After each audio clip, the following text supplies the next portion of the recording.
Romanos capítulo 8, versículo 2 es en lo cual nos vamos a basar para esta primera lección del Nuevo Pacto. Estamos basados en lo que escribe el apóstol Pablo allí en la carta a los Romanos, Romanos 8, capítulo 8, versículo 2, en la cual habla porque la ley del Espíritu de vida en Cristo Jesús me ha librado de la ley del pecado y de la muerte.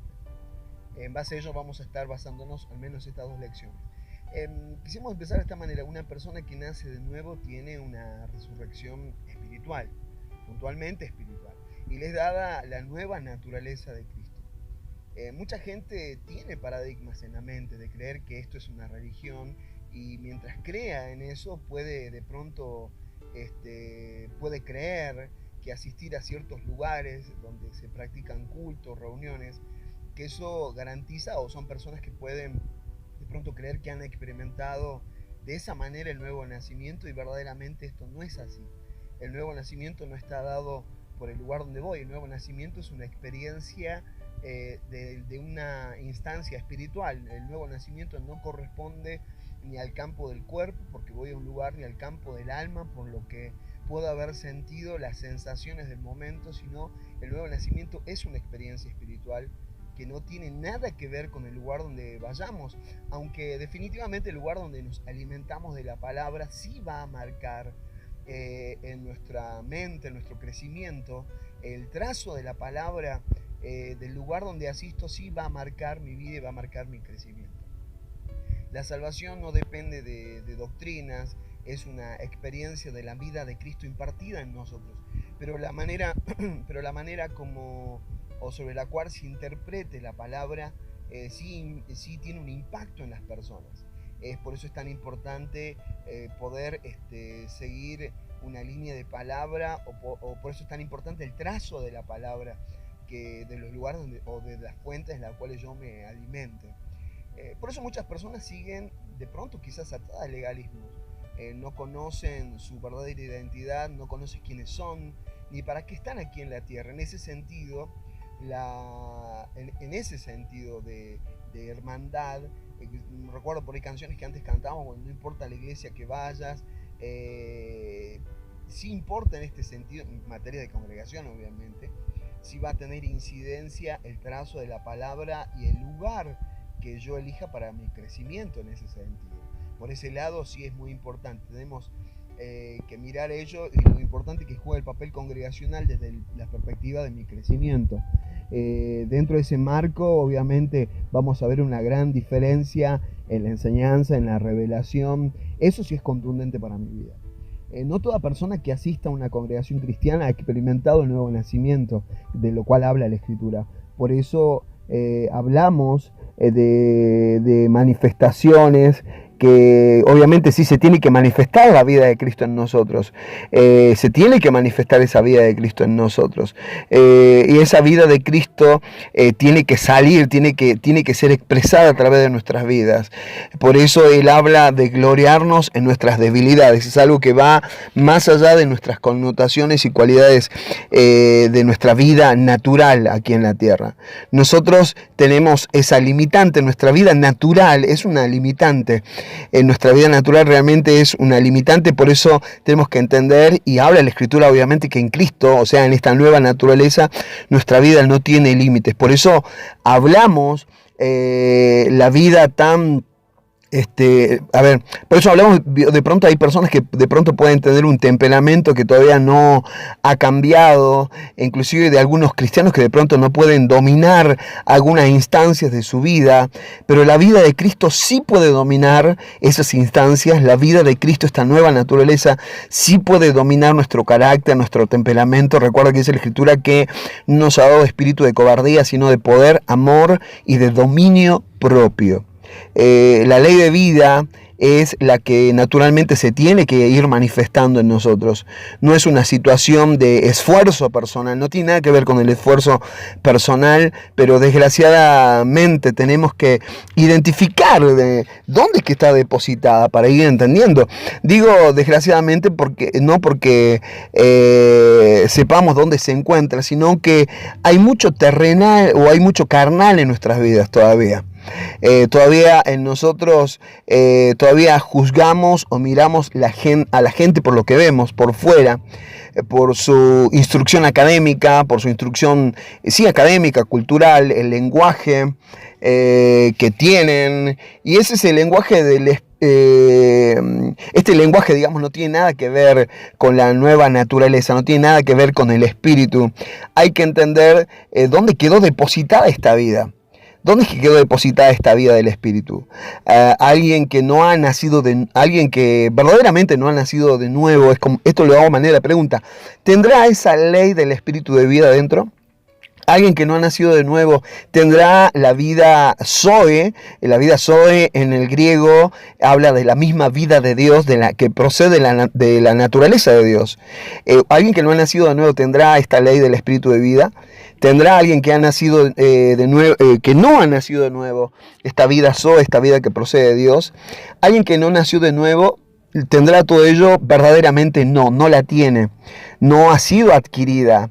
Es necesario obviamente nacer de nuevo para poder verdaderamente tenerlo. La Biblia dice a los que han nacido de nuevo son una nueva creación, y esa es la clave. Esta vida Zoe que tiene, esta vida Zoe, esta vida de Dios, tiene una ley de vida. Y esto es un poco la esencia de esta clase, de esta lección. Una cosa es la vida y otra cosa es la ley de vida. De nuevo, una cosa es la vida y otra cosa es la ley de vida. Para dar un ejemplo, un animal puede tener vida. Puede tener vida, obviamente. Cualquier ser creado tiene vida, pero tiene codificada una ley de vida juntamente con esa vida. ¿Cómo podemos comprobar que alguien tiene vida? Bueno, si respira, si tiene pulso, no es lo mismo la vida, o sea, respirar, no es lo mismo la vida que tenemos que tener la ley de vida.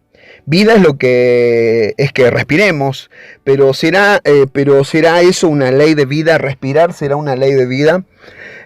Una naturaleza, la ley de vida es una naturaleza que está definida, obviamente estamos hablando de la vida, pero que está definida por una ley, o sea, está definida al hablar de ley, estamos hablando de gobiernos.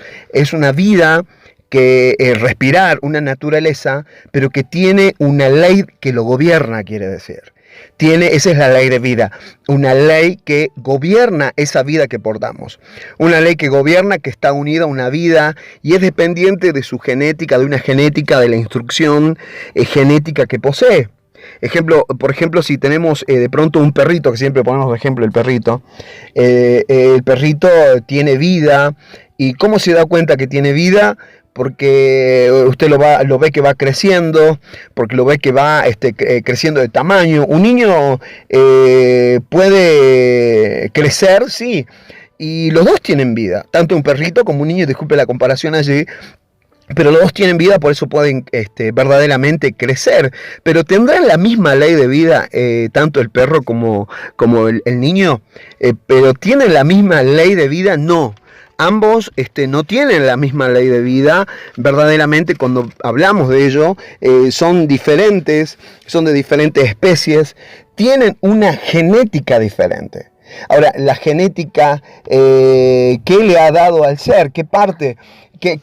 La genética tanto de los seres vivos, independientemente uno de cada uno, ¿qué información le da la genética? Esa información le da un diseño. En el ámbito de la ciencia estaba codificado en el ADN. En el ADN encontramos la identidad. Esa ley que está dentro de esa célula, de ese ADN, allí hay un diseño para que esa persona, desde el ADN, digamos, a nivel celular, le produce un diseño, una naturaleza e impulsos. Es una manifestación, lo que expresa obviamente es una manifestación derivada de esa información genética que posee en su vida. Esta ley de vida que está en nuestro Zoe, o sea, en esta vida de Dios que portamos hoy, la vida de Dios en nosotros, ¿dónde será que opera? ¿Opera en el alma? ¿Será que opera en el alma? No. ¿Será que opera en el cuerpo? No. Esta vida Zoe, esta vida de Dios dado en este nuevo nacimiento, opera en el espíritu. El espíritu tiene que ir gobernando, nuestra alma tiene que ir gobernando, por lo consiguiente, nuestro cuerpo. El alma solo es un reflejo de cómo la vida Zoe, o sea, la vida de Dios, de este nuevo nacimiento, va tomando gobierno en el ser, en la persona. Por eso un hijo de Dios podría ser de pronto quizás muy carnal, podría de pronto seguir siendo un hijo de Dios, pero ser súper carnal en sus actitudes, en sus formas de ser. Y no podemos decir que no es hijo de Dios, porque toda esta carnalidad está reflejando en una manera, está reflejando que esta vida Zoe todavía no ha llegado a gobernar todo su ser. ¿Está activa dentro de ellos? Sí, pero no esta vida que procede de Dios, dada esta nueva naturaleza, está activa, pero todavía no ha llegado a gobernar todo su ser. Por eso, de pronto quizás hoy hay tanta confusión en gente que juzga y dice, esta persona no es salva, porque todavía miente, esta persona todavía no es salva, porque todavía hace aquello contrario, no es salvo, decimos, y todos tendemos a juzgar eso, pero no necesariamente es correcto. Por eso hay mucha gente que ya tiene la vida Zoe, la vida de Dios, pero todavía no la ha podido manifestar, y ese es el punto. Esta vida Zoe, esta vida que procede de Dios, que Él ha puesto, que no es la vida bios, la vida biológica, sino la vida Zoe, la vida que procede de Dios y es dada una nueva naturaleza, aquella que Jesús dijo, yo he venido a darles vida y vida en abundancia. Les dijo a personas que tenían vida biológica, estaban vivos biológicamente, pero muertos en la vida Zoe, en la vida del Espíritu que procede de Dios. Esta vida Zoe que tiene esos impulsos, todo está codificado en el Espíritu, ese Espíritu que usted tiene, renacido en Cristo. Dios le llamó de una manera y lo ha denominado el hombre nuevo, el nuevo ser, aquel que es recreado en Cristo, y se le llama el hombre interior. Por eso Dios, todo lo que establece, que es derivado de una ley de vida, no está hablando del alma, sino está hablando del nuevo ser. Y allí es donde tenemos que tener cuidado cuando leemos las Escrituras, porque la palabra de Dios primeramente es espiritual y está hablando de una direccionalidad primaria hacia el espíritu, sin tener que pasar primariamente por el alma. Si Dios nos juzga a nosotros por lo que hiciera el alma, o si Dios nos juzgara por lo que hiciera el cuerpo, ¿qué creemos? ¿Qué puedes creer vos? ¿Seguiremos siendo el hábitat si Dios nos juzgara por el alma? ¿Seguiríamos siendo hábitat de Él? No. Si Dios nos juzgara por el cuerpo, ¿seguiríamos siendo el hábitat de Él? ¿Seguiríamos siendo el hábitat de su presencia? No. Gracias a Dios que Él no nos juzga, obviamente, por eso, sino, obviamente, como Dios es espíritu, Él va a juzgar en primera instancia la vida del espíritu.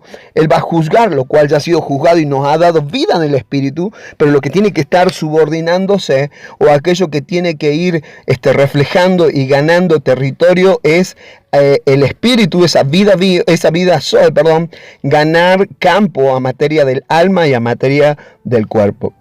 Todavía pensamos mal, todavía a veces quizás nos gana el temperamento.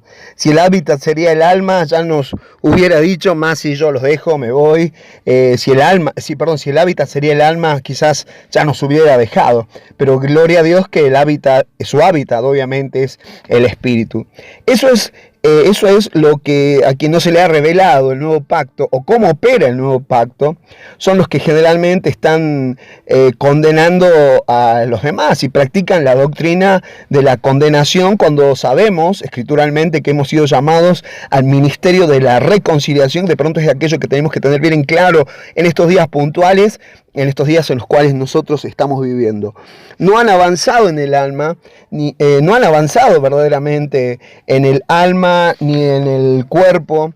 Las doctrinas condenadoras de allí se agarran.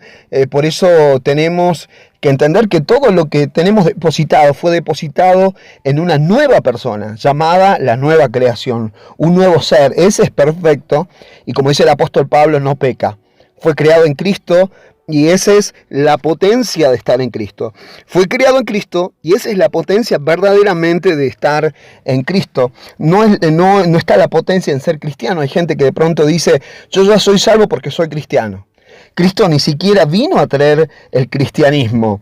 No vas a ver en las iglesias evangélicas, de pronto decimos, Señor, a partir de este tiempo, nunca vas a ver en los evangelios, nunca vas a ver en los evangelios, quizás vas a escuchar en iglesias evangélicas, pero a veces en los evangelios nunca vas a encontrar a Jesús diciendo, señores, a partir de este tiempo se inaugura el cristianismo.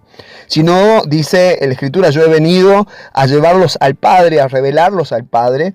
El que coma de mí, el que cree en mí, va a correr ríos de agua viva, así como dice en Juan capítulo 7, del verso 37 al 39. De su interior correrían ríos de agua viva. El que beba del agua que yo le daré no tendrá sed jamás, dice la Escritura. Él está hablando de una experiencia con el Cristo, o sea, con Él. Los judíos no podían entender porque ellos no miraban a Cristo, sino ¿a quién miraban ellos? Ellos miraban a Jesús, o sea, por eso es que no lo reconocieron, no reconocieron al Cristo, reconocían a Jesús allí hecho carne, el hijo del carpintero, pero no podían llegar a ver al Cristo. Por eso cuando les dice a los discípulos, allí por Juan capítulo 6, verso 55, mi carne es verdadera comida y que tienen que comerlo, ¿qué creen que de pronto pensaron? ¿Qué creen que pensaron los fariseos, los mismos discípulos? Cuando Jesús le dijo, mi carne es verdadera comida, pensaron, este tipo está loco, esto es canibalismo, esto es blasfemia. Él no estaba hablando obviamente de carne física, sino estaba hablando de la esencia de Cristo. No estaba hablando ni siquiera de Jesús, estaba hablando del Cristo que sería revelado a partir de la cruz. Él está hablando del Cristo y no de Jesús. Comerse a Jesús hubiese sido canibalismo, pero comer a Cristo es lo que nos permite que Él sea formado más y más en nosotros. Entonces, ¿qué es lo que ocurre? Nosotros estamos más acostumbrados a ajustar nuestra vida y juntarnos más con el alma y el cuerpo nuestro, y no hemos desarrollado la sensibilidad de la nueva creación, de esta nueva naturaleza. Porque allí está depositada la ley de esta nueva vida, esta ley de vida. Esta ley que generan impulsos genéticos, genéticamente hablando en su alma y en su cuerpo. Genéticamente hablando de ello, ¿cuál es la información genética que tenemos nosotros dentro de nuestro, físicamente, biológicamente? La información genética que tenemos es la de nuestros papás, de nuestros padres, quizás algunos de nuestros abuelos, allí generacionalmente, pero verdaderamente la información genética en la vida biológica que tenemos es la de nuestros papás. Y en el espíritu, ¿qué información genética nosotros tendríamos? Y tenemos la información, así como en lo biológico, en esta vida Zoe, en esta nueva vida, en esta genética de Dios que tenemos también información genética de nuestro papá con mayúscula, la del Padre Eterno, la del Padre Celestial. El detalle es que hemos sido entrenados mucho más aquí en el occidente, al estar entrenados o más conscientes del alma y del cuerpo, del hombre alma y del hombre cuerpo, digamos así, pero no del hombre espíritu. No nos debemos confundir aquí. ¿Qué porcentaje tenemos de espíritu? ¿Qué porcentaje tenemos de alma y qué porcentaje tenemos de cuerpo? Tengo que decir esto, que somos nosotros 100% espíritu, somos 100% alma y 100% cuerpo. Nosotros, por estar en Cristo, en nuestro cuerpo, y Cristo es espíritu, pero nosotros por estar en Cristo, nuestro cuerpo no ha dejado de ser 100% cuerpo. O sea, llegó Cristo y a nosotros, no nos fue desapareciendo un brazo y hemos dejado de ser menos carnales, hemos dejado de ser carnales. No es que llegado Cristo ahora nos fue desapareciendo una pierna, etcétera. No dejamos de ser 100% carne, seguimos siendo 100% carne, pero 100% alma y 100% espíritu. Y dijo, yo soy espíritu, dijo el Señor, mis palabras son espíritu. No dejamos de tener sentimientos. El espíritu, más allá de nuestros sentimientos, el espíritu sigue estando al 100% allí. Lo que pasa es que hemos sido de pronto nosotros entrenados durante toda la vida en lo que tiene que ver con el mundo, el cosmos, todo aquello que patrocina en alguna medida el mundo. Y este mundo obviamente es más físico, somos entrenados más en las cuestiones externas que las cuestiones internas. ¿Qué culturas o tipos de personas privilegian el espíritu? Hablando en términos naturales del mundo. ¿Qué culturas o tipos de personas privilegian el espíritu? Los asiáticos, los orientales, que buscan el mundo espiritual, pero fuera de Cristo, obviamente. Estamos hablando que buscan, esas culturas orientales, asiáticas, buscan el mundo espiritual, pero sin Dios, sin Cristo. Los africanos, las antiguas culturas americanas, los indios americanos, llevaban una vida, buscaban una vida sumamente espiritual, pero fuera de Cristo. Por eso la idolatría, por eso el paganismo, dioses hombres, manifestaciones demoníacas a través de toda la historia del ser humano. Nos faltaría ser de pronto quizás más conscientes de la vida del espíritu. Claro que sí. Hemos sido inconscientes de la vida que portamos. Pero ¿qué es lo que nos pasó en el cristianismo? Que se nos confundió la vida del espíritu de pronto con una vida llena de misticismo. Y acá un paréntesis tan solo. Cuando hablamos de algo místico, estamos hablando de algo espiritual, sagrado y divino, lo cual no está mal. El problema no es con lo místico, el problema es con el misticismo. El misticismo es usar cualquier medio o usar cualquier camino para conectar al alma con Dios. Es allí donde nos equivocamos. El problema no está con lo místico, sino el problema está con el misticismo, obviamente. Allí donde hemos confundido la vida del espíritu con misticismo, y no es lo mismo misticismo que la vida del espíritu. Esta ley de vida que está codificada en nosotros, es el estándar de vida más alto que Dios nos ha propuesto. Que algunos puedan tener. No hay otra vida más alta que esta. Fijémonos de pronto la cultura que tienen culturas que tienen influencias demoníacas. ¿En qué nivel se ponen? ¿En qué nivel espiritual? ¿Qué pueden hacer, digamos? Practican adivinación, hechicería. ¿Qué tratan de hacer estas culturas practicando ello? ¿Qué tratan de hacer estas culturas donde hay tanto demonio? ¿Qué tratan de imitar? Tratan, obviamente, de lograr gobierno, quieren control, quieren poder. Y eso es lo que busca también, eso es lo que busca en estos términos el mundo espiritual. Y en el mundo espiritual de Dios, ¿qué es lo que busca el mundo espiritual de Dios? Si estas culturas paganas de influencia demoníaca, buscando lo espiritual sin Cristo, buscan gobierno, control y poder en el mundo espiritual, ¿cómo sería en el mundo espiritual de Dios? ¿No habrá gobierno también? ¿No habrá poder allí también? ¿No habrá manifestaciones de fuerza como estas cuestiones oscuras buscan imitar, buscan hacer? No es que ellos buscan de una manera imitar absolutamente todo ello, pero lo que también están buscando es lo mismo que Cristo de pronto le ofrece a la iglesia y le ha ofrecido a la iglesia y le ha dado a aquellos que formamos parte del cuerpo de Cristo a la iglesia. Por eso el nuevo pacto es difícil a veces de entender si no entendemos reino. Cuando hablamos de reino, hablamos de gobierno y hablamos de pronto aquello que... Cuando hablamos de reino, hablamos de gobierno, pero hablamos de aquello que hemos sido llamados a hacer, la fuerza de esta vida, la naturaleza de esta vida, la genética de esta vida. Por eso gobierno, poder, dominio y autoridad, cómo estaba o cuándo, a partir de cuándo fue ofrecido de parte de Dios.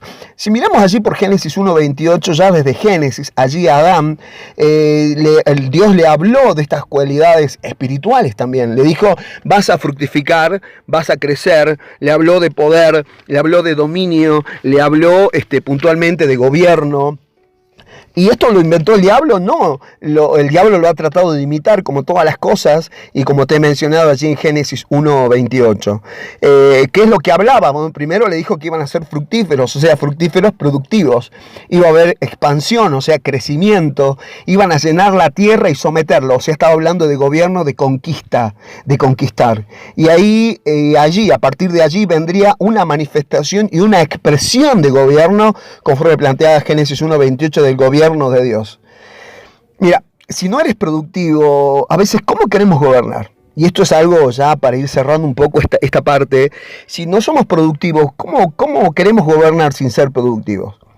¿Cómo estaba metiendo? A ver, te lo expreso de esta manera.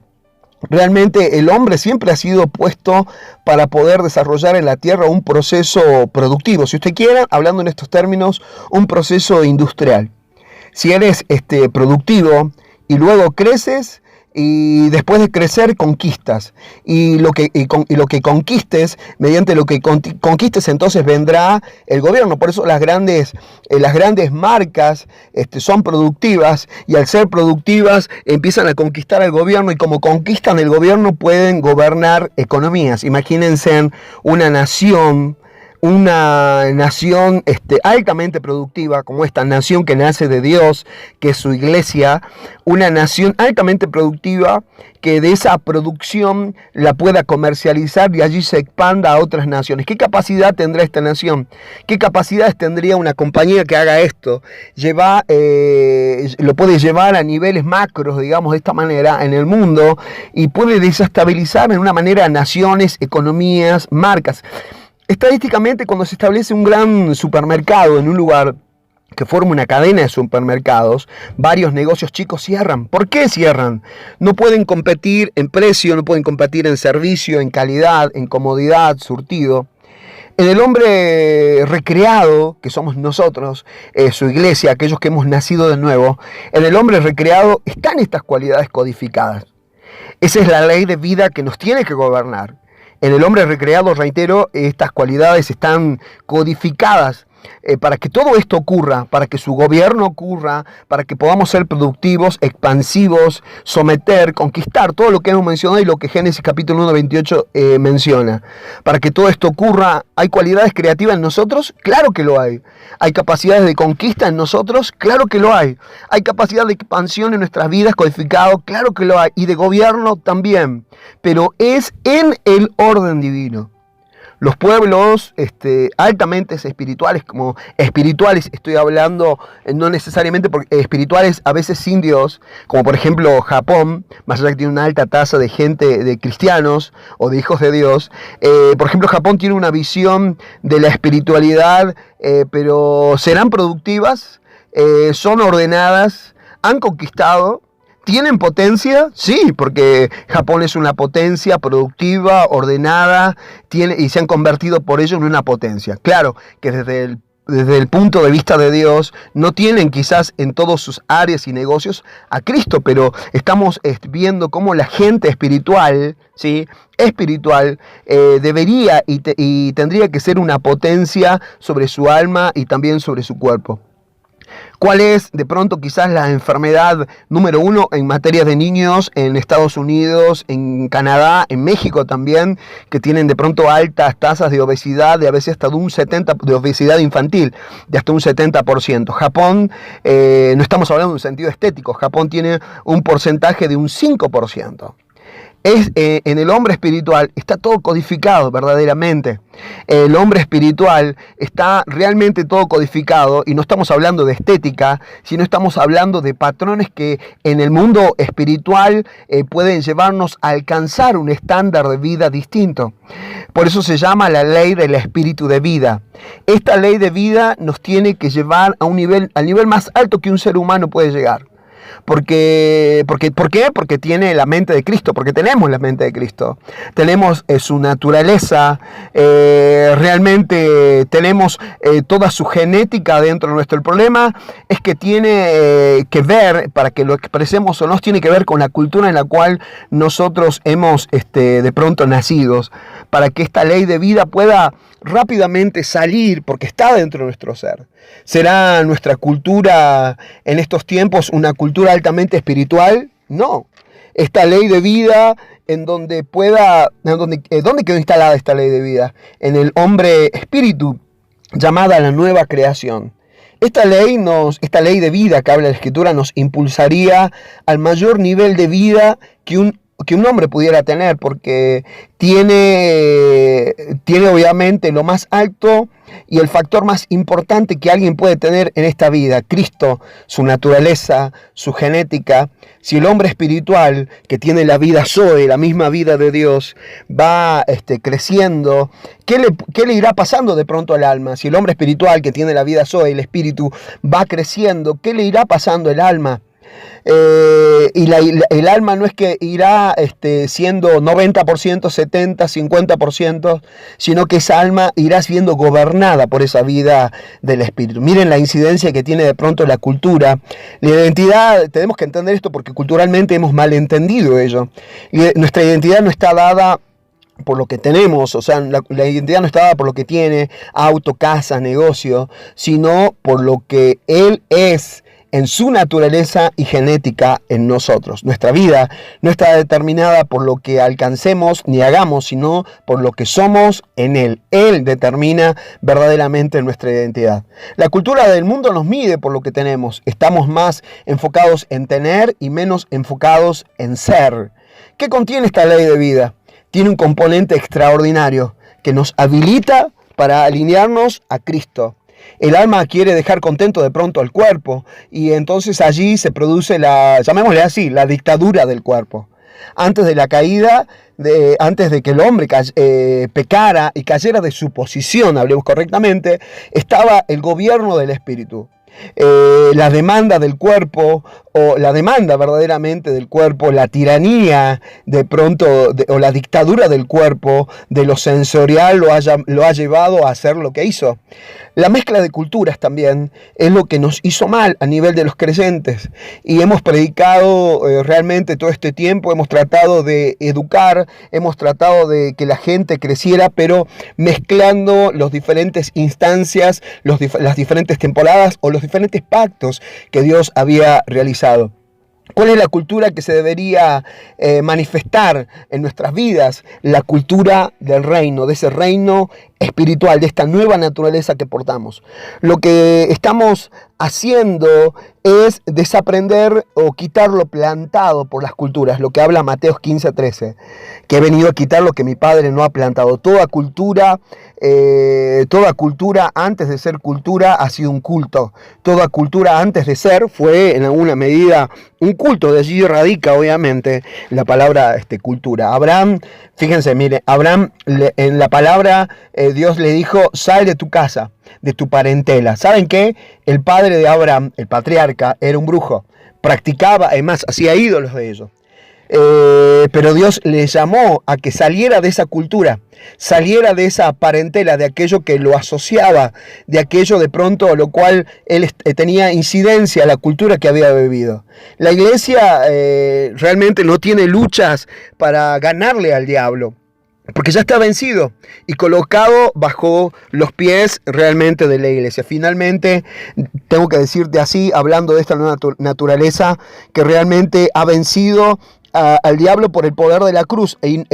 Cristo ha vencido en la cruz y nos ha hecho más que vencedores. Y Él está vencido, pero el diablo tiene su cultura. El diablo tiene una cultura anticristo, todo lo que se opone a Cristo quiere decir, una cultura anti-reino de Dios. Mientras nosotros aborrezcamos la cultura anticristo, la cultura antirreino, la cultura de demonios, mientras nosotros no aborrezcamos todo ello, vamos a estar mezclando las cosas sin entender. Romanos 12:2 dice: no os conforméis a este siglo, no nos conformemos, no adoptemos la forma que este sistema propone. Fíjense lo que pasa, con esto me despido, cuando comemos una comida criolla, digamos, empanadas salteñas, pero hecha por un chino, ¿sí? Hecha por un oriental, ¿sí? Empanadas criollas salteñas hechas por un chino, no tendría el mismo sabor porque es de una cultura diferente, que siente diferente, que palpita diferente, que ve y entiende y degusta de una manera diferente. ¿Sí? Realmente aquel que tiene el espíritu de vida, aquel realmente que es portador de la vida Zoe de Dios, puede expresar esa vida Zoe, puede expresar esa vida y esa ley de vida. Aquel que no tiene la vida, aquel que no tiene esta vida de Dios, aquel que no tiene la vida de Dios ni esta codificación de vida, podrá imitar algunas cosas, podrá imitar y podrá en alguna medida inventar cosas nuevas a partir de ello, pero nunca alcanzará la definición realmente planificada por Dios para aquellos que portan la vida y para aquellos que portan esta ley de vida. Muchas gracias, nos vemos.